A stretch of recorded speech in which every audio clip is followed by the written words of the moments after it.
I think my sister-in-law and my mother-in-law are officially crazy. My sister-in-law, Kiara, had a baby just 3 months ago, and since then she constantly shares how tired and overworked she feels as a mother, even admitting at times that she wishes she had never become a parent. To give you some background on why this reaction doesn't surprise me, Kiara's decision to have a child was unexpected, to say the least. Anyone who knows her well could tell you the same. I don't mean to sound judgmental or critical, but Kiara's history and lifestyle made it difficult to picture her as someone who would even want to take on the responsibilities of motherhood. For years, Kiara struggled with drug addiction. It was a long, difficult period, and it took a lot for her to eventually get clean. While I'm relieved that she finally managed to leave that chapter behind, her issues didn't completely end there. Since then, she's shown a pattern of irresponsible behavior that has impacted her ability to live a stable life.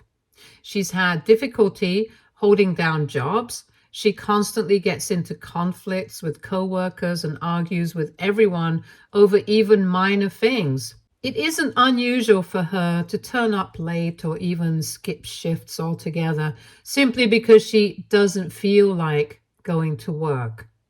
Kiara has a habit of going out drinking and staying out until the early hours of the morning, often without telling anyone where she is. Several times she's even called my husband in the middle of the night, asking him to pick her up from random bars. Usually, she has been in such rough shape that we would worry about her safety. So, as you can imagine, all these habits of hers made it difficult to see her as someone ready for the round the clock commitment that parenting requires. Parenthood calls for consistency, patience, and a level of responsibility that has never been her strong suit. One time, Kiara ended up having a one-night stand with a guy she just met. And, wouldn't you know it, she got pregnant. It came as a shock to everyone, especially considering how new and fleeting this connection was. Given Kiara's situation, one would hope that she'd take a moment to really consider her options. If she had thought about her life circumstances and her current lack of stability, it might have made sense to consider terminating the pregnancy, or at the very least, taking this as a wake-up call to make some changes in her life. After all, having a child is a huge responsibility, and it requires a sense of direction and commitment that, frankly, she has never shown. But rather than taking this as an opportunity to reflect on her life or think about how she could prepare for the future, Kiara simply decided to continue with the pregnancy. It was almost as if she assumed her family, namely my husband, me, and our mother-in-law, would step in to shoulder the responsibility. And that's exactly what happened. As soon as she found out she was pregnant, she moved in with my mother-in-law. As if that wasn't enough, Kiara then insisted her boyfriend, the child's father, move in with them. According to her, they were falling in love, so she wanted him to be there with her during the pregnancy. The problem? He was no more prepared for fatherhood than she was. He's also unemployed with no job prospects or ambition. There's been no attempt on his part to step up or even make the slightest preparations for this new chapter in their lives. But in Kiara's mind, the fact that he's the father of her baby is enough to justify having him live there, despite his lack of any real commitment or effort to support his new family. Back when Kiara first found out she was pregnant, Vicky and I did try to sit down and talk with her. We wanted to have a serious, honest conversation with her to understand how she expected to support a child when she couldn't even support herself properly. To our surprise, Kiara was adamant from the start that she wanted to keep the baby. She shared that becoming pregnant had, in her words, made her feel as though she was always meant to be a mother, and that this experience had brought a newfound sense of purpose and meaning to her life. Hearing this, we were a little hopeful. We thought perhaps this pregnancy would be the turning point she needed to make positive changes and become the person she wanted to be. However, just as we started to feel encouraged, Kiara shifted the conversation to something unexpected. She told us with a hint of pride that she was thrilled to be the one giving my mother-in-law her first grandchild. I was completely taken aback by this statement. You see, for years, Vicky and I have been trying to start our own family. We've gone through countless cycles of hope and disappointment, trying every suggestion and every method we could think of, only to end up back at square one. Eventually, we made the difficult decision to step back from actively trying and let things happen naturally if they were meant to. The constant pressure and repeated heartbreak were weighing on us both, and we realized it was healthier to take a step back and go with the flow. It was a painful decision, but ultimately, it was what felt right for us. Given everything we'd been through, Kiara's comment about being the one to give my mother-in-law her first grandchild felt like a slap in the face. It was beyond hurtful, especially after all our struggles. Trying to keep things civil, I reminded Kiara that this was not about who had the first grandchild. What mattered, I told her, was the actual responsibility of raising and caring for the child once they were born. Parenthood is a lifelong commitment, not a moment to gain some imaginary accolade. Kiara scoffed and asked me with an edge in her voice, what did I even know about pregnancy when I wasn't even a mother to begin with? She then told me how, since I was childless, all I needed to do was support her unconditionally and be there for her baby. Although I was hurt by her response and deeply offended, I chose to stay silent, as this is who Kiara has always been, someone who likes to taunt others just to get a reaction. Now, my husband, Vicky, has always financially supported his mother for years, doing what he can to make sure she's comfortable and taken care of. Over time, he's also stepped in to help his sister Kiara on numerous occasions, which is why, when she got pregnant and moved into her mother's home, both mother-in-law and Kiara put even more pressure on Vicky to contribute to them financially. So essentially, Vicky has not only continued to send money to his mom, but is now essentially supporting his sister as well. This isn't something he or I are particularly comfortable with. We both feel that it's not our responsibility to continually fund Kiara's lifestyle, especially when she and her boyfriend are making little effort to contribute or plan for the future. However, every time Vicky tries to pull back or suggest that Kiara take more accountability, his mother guilts him into paying the money by saying it's his duty towards the family. My mother-in-law often reminds Vicky that he's the one who has his life together, that he's stable and successful, and that it's his responsibility as the older sibling to ensure his baby sister and mother don't end up on the streets. Her words always hit him hard, and while I know Vicky wishes he could draw the line, he can't help but keep supporting them financially, even though it's causing strain on us and feels increasingly unfair. Anyways, after Kiara had a baby, she immediately returned to her old habits of drinking, smoking, and going out every night. She usually leaves her newborn with mother-in-law and expects her mother to take care of the needs of her child. If anyone questions her, Kiara argues that she can't just keep living her life now that she has a child. It's disheartening to see just how little has actually changed in Kiara's behavior even after she has become a mother. Meanwhile, mother-in-law proudly brags about Kiara's transformation in front of the entire family, constantly talking about how her daughter has turned her life around after the baby, and how proud she is of Kiara for becoming a mother. And while it would be wonderful if that were truly the case, it's hard to watch sister-in-law get praised for a change that, quite honestly, hasn't yet happened. As for Kiara's boyfriend, he continued to contribute absolutely nothing to their household. Apparently, he lost his job recently and now lounges around my mother-in-law's house all day, expecting Kiara or my mother-in-law to cook his meals. He shows zero initiative to take on even basic responsibilities around the house. Neither Kiara nor her boyfriend have even attempted to change a diaper or spend any meaningful time with their own baby.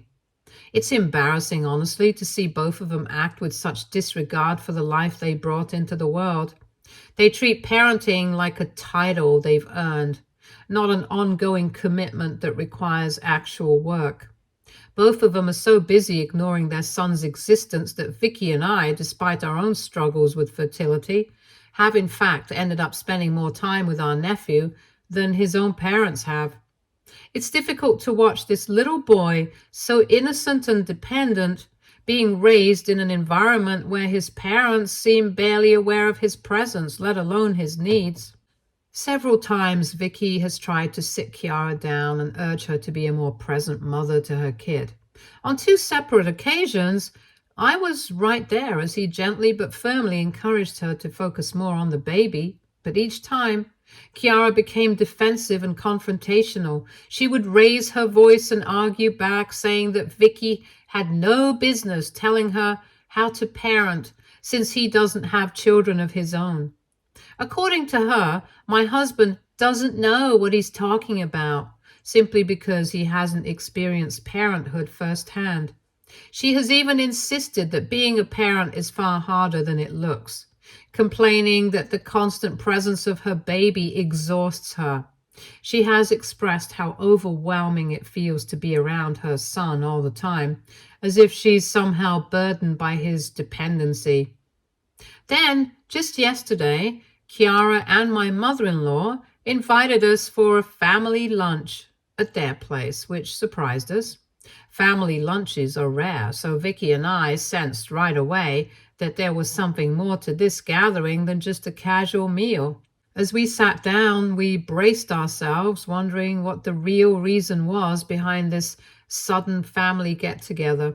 During lunch, my mother-in-law took the lead and started talking about how she's been feeling really old lately.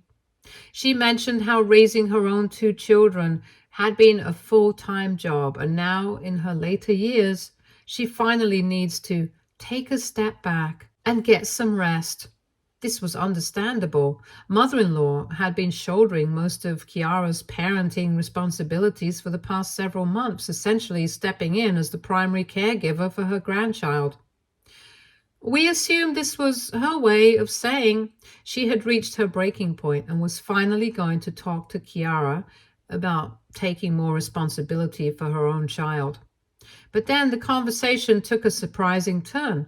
Kiara also began to complain about how she was feeling after becoming a parent. She openly admitted how her life has been falling apart ever since she gave birth.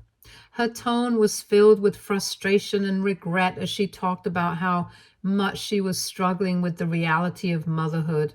In a way that felt like she was building up to something, Kiara admitted that she's come to realize that maybe parenthood isn't meant for her. Vicky and I sat there trying to process what she was saying. For months, she had insisted she wanted to be a mother, that this was her purpose and the beginning of a new chapter for her. Now, here she was, openly expressing regret and saying that motherhood was something she could handle. It was painful to hear, especially given everything she had put the family through to accommodate her and her boyfriend's lifestyle. We couldn't help but feel that this was leading up to a request, a new expectation she was about to place on the family. Then, in an unexpected twist, Kiara and my mother-in-law exchanged a quick look before turning their attention towards us. My mother-in-law began to speak, her tone uncharacteristically serious, and said that she and Kiara had come up with a plan they thought we might like. She went on with an almost rehearsed air to reveal that they were proposing that Vicky and I adopt Kiara's baby, our nephew, and raise him as our own. I was taken aback and stared at them in utter disbelief. Maybe this was just a prank or somehow we had misheard them? Vicky, equally taken aback, asked them what on earth was going on. At this, my mother-in-law launched into a speech about how she had watched Vicky and me try for a baby for years and fail. She mentioned how painful it had been for us, and then said, almost as if she were offering us a gift, that fortunately, Kiara had been able to have a child, but now they felt that since Kiara wasn't truly ready to be a mother, Vicky and I should be the ones to step in and raise our nephew. Mother-in-law framed it as though this was a completely normal thing to ask, as if our desire for a child somehow meant we'd automatically be willing to take on her grandson, regardless of the circumstances. Kiara, chiming in, insisted that she and her boyfriend had both already talked it out, and everyone had come to the conclusion that Vicky and I were the right people to raise their child since it was in his best interest. She said that she needed time to figure her life out and that she couldn't do that while raising a child. She almost seemed to be making the case that by stepping away, she was somehow acting responsibly.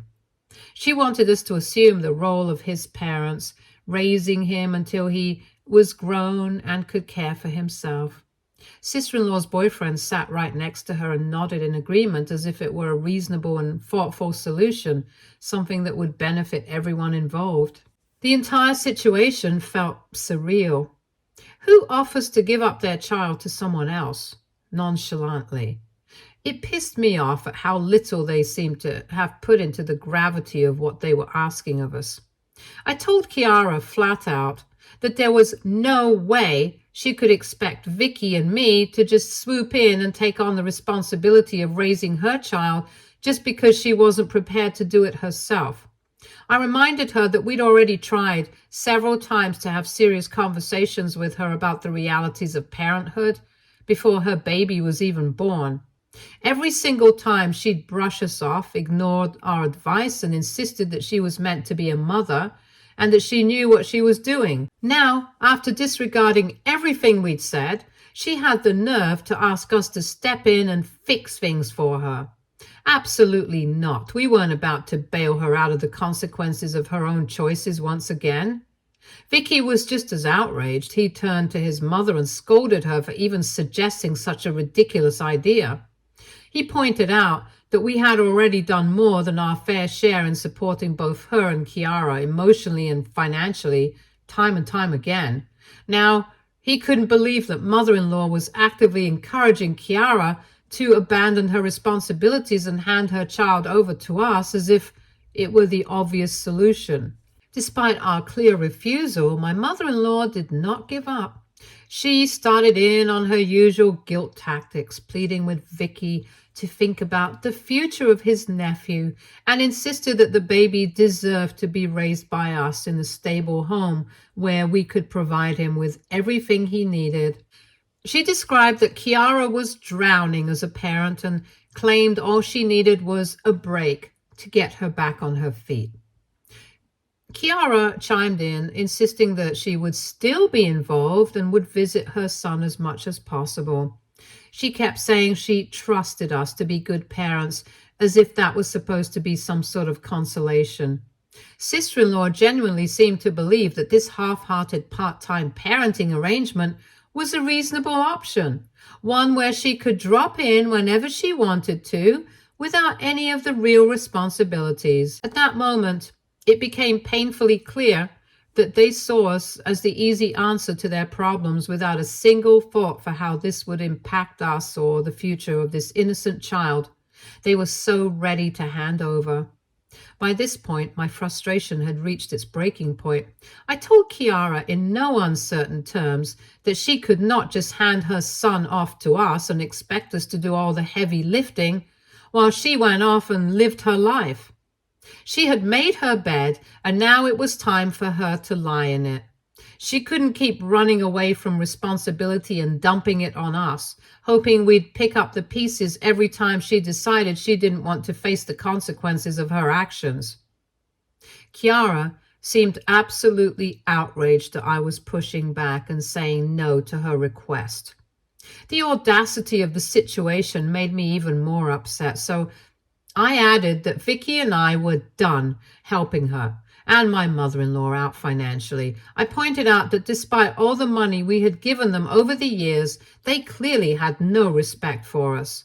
It felt as though they believed we'd endlessly give and sacrifice without pause, never stopping to question the weight of what they were demanding from us. I told them that we were done. The moment I said that, both my mother-in-law and Kiara exploded in anger, calling it unfair that we would suddenly stop sending them money. Vicky had enough and finally stood up, looked them both squarely in the eye, and told them to back off. He made it clear that he agreed with me. He was done letting them take advantage of him, done with the constant expectations, and done with their manipulation. He said that as the only man in the family after their father had passed away, he had always felt some sense of responsibility to help out. But that was over. He was done, and they were going to be on their own now. With that, we both stood up, grabbed our things, and walked out of the lunch, while my mother-in-law and Kiara continued yelling after us. Ever since then, we have received multiple voicemails from them where we have been called various names and blamed for being cruel, for not accepting their ridiculous proposal. AITA? Update 1. Hello everyone. My husband and I are furious with both my mother-in-law and sister-in-law. He will no longer be sending them any money. We hope this will encourage them to eventually take responsibility and start managing their own lives. Currently, we're desperately hoping they abandon their outrageous plans so we don't have to involve CPS. You see, both my sister-in-law and her boyfriend have prior records, meaning there's a significant chance their son could be removed from their care if we report them. On one hand, there are undoubtedly countless families who could provide a far better environment for our nephew than they ever could. But on the other hand, the foster care system is unpredictable and frankly terrifying. There is no way to guarantee that he would find a permanent home or that the experience of being in the system wouldn't leave lasting scars. What if he ends up bouncing between homes? What if he never gets adopted? And what if he faces neglect or worse in the system itself? Now, addressing why we don't feel we can adopt our nephew. It's not a decision we've come to lightly, but there are significant reasons behind it. For one, adopting him would mean staying permanently tied to my sister-in-law and her boyfriend and my mother-in-law in ways we're not emotionally or mentally prepared to handle. Over the years, we've given so much financially and emotionally, but it never feels like enough, and their constant drama disrupts our peace. Adopting him would only make that connection permanent. Secondly, while we love our nephew deeply, love alone isn't enough to raise a child. Parenting requires emotional, financial, and mental readiness, and we know that we're not in a position to provide what he truly needs. It's not fair to him or to us to take on something this significant if we're not fully prepared to do so. Update 2. It's been a week since mother-in-law and sister-in-law ambushed us during lunch, and the drama has only escalated.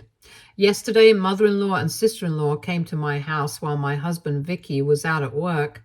I work from home, and knowing that, they knowingly came at the right time, so they further pressure me. Thankfully, we have a Ring camera at our front door, which proved to be a blessing in disguise. As soon as they rang the doorbell, I could see them standing at the door, clearly expecting me to open it and let them in.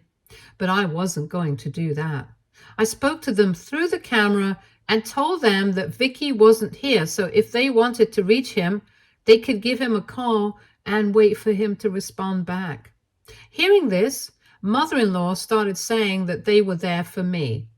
She said she wanted to talk to me. I simply stated that if they wanted to talk, it had to be from the outside because I wasn't letting them in. At first, both of them seemed furious. They couldn't believe I was being so blatantly disrespectful by not even allowing them to come inside. They started raising their voices, yelling at me that I had no right to keep them outside. I told them I would be more than happy to let them in if they were here to just visit and talk about something else. Anything but this insane idea they had told us last week. But of course, they were here for exactly that. My mother-in-law yelled at me about how if it weren't for me, they could have pressured Vicky into adopting Kiara's son, and that I was the one causing all the problems. She claimed I was the one standing in the way of their plans, and in her eyes, because of me, Vicky hadn't given in to them. I knew exactly what they were trying to do. They were trying to shift the blame onto me, making me out to be the villain in this situation when in reality, they were the ones who had overstepped. I reminded mother-in-law that her son was a grown man who could make his own decisions, as she needed to respect him more and stop assuming that he made his decisions based on only what I wanted. Mother-in-law simply ignored my comment and argued back that she just couldn't understand why I was not agreeing to their plan when this was the best thing that could ever happen to me. She stated that by not having a child was God's plan, because maybe I was always meant to take Kiara's baby. I just shook my head listening to this. The audacity of this woman to suggest that somehow God was responsible for my sister-in-law being an incapable parent, as if that justified her wanting to hand over her child like a sack of potatoes. Sister-in-law also screamed at me through the door, her voice filled with anger and entitlement. She told me that me and Vicky needed to get our heads straight and get on with her plan, since she and her boyfriend had already made plans to move to Mexico and would be leaving their son with us whether we liked it or not. I was stunned that she was willing to do something like this. I calmly but firmly reminded her that no matter where she was planning to go, whether it was Mexico or Timbuktu, she was not going to just leave her son behind with us. She had no right to make that kind of decision on our behalf. I told her that if she was truly planning to leave the country and abandon her child, I would have no choice but to call CPS and inform them beforehand of her plans. I wasn't about to let her just walk away from her responsibilities and leave her child in our care without any thought or legal support. The mention of calling CPS seemed to set her off, and she started shouting that I was a backstabber for trying to rat her out, as if I was somehow betraying her. She claimed she wasn't cut out to be a parent, and that I was making things worse for her for no reason. She reasoned that she needed my support and understanding, and the only way I could do that was to take her child. At that point, my mother-in-law started spouting off some ridiculous suggestion that maybe Vicky and I could raise our nephew on a trial period, basically just to see whether we liked living with him or not. And if we didn't like it or didn't want to continue, then she would raise Kiara's son all on her own, while sister-in-law could go off doing whatever it is that she wanted. She thought she was offering me some sort of compromise and expecting me to just agree to it. However, I stood my ground. Clearly, these women had lost their heads, and I was done talking to both of them. I informed them that everything they had just spoken to me about was being recorded, and I would be contacting CPS soon. If they didn't want me to call the police also, then they needed to leave my premises immediately. I wasn't going to let them continue to overstep and pressure us in such an aggressive, disrespectful way. They were stunned for a moment, but when they realized I wasn't backing down, they had no choice but to leave. They called me some names before finally turning around and walking away. Honestly, the whole exchange has left me feeling shaken. It has become painfully clear that this problem is only going to continue until we permanently cut them off. Update 3. It's been a month since my last update. When my husband found out that his mother and sister had shown up at our doorstep to harass me, he was absolutely furious. The first step we took was to contact CPS and report the situation. A caseworker was sent to speak with us, and we shared the full story, providing detailed explanations about sister-in-law's ongoing negligence and the troubling dynamics we've observed. We also shared the video of her and mother-in-law coming to our doorsteps and harassing me into taking her child as evidence of her actions, which helped substantiate our concerns.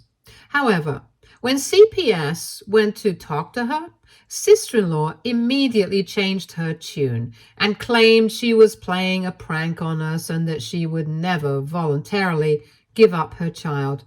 Clearly, she is a snake. CPS had informed us that they have opened an investigation into sister-in-law's neglect and will be monitoring her closely. As of now, my sister-in-law and her boyfriend are still living at my mother-in-law's house with their son. After everything that happened, my husband contacted a lawyer and we filed for a restraining order against both my sister-in-law and mother-in-law. This was a necessary step to protect ourselves. We hope for their sake that they never show up at our doorstep again. We hope for their sake that they never show up at our doorsteps again. Stay tuned for more stories from our girl relationships.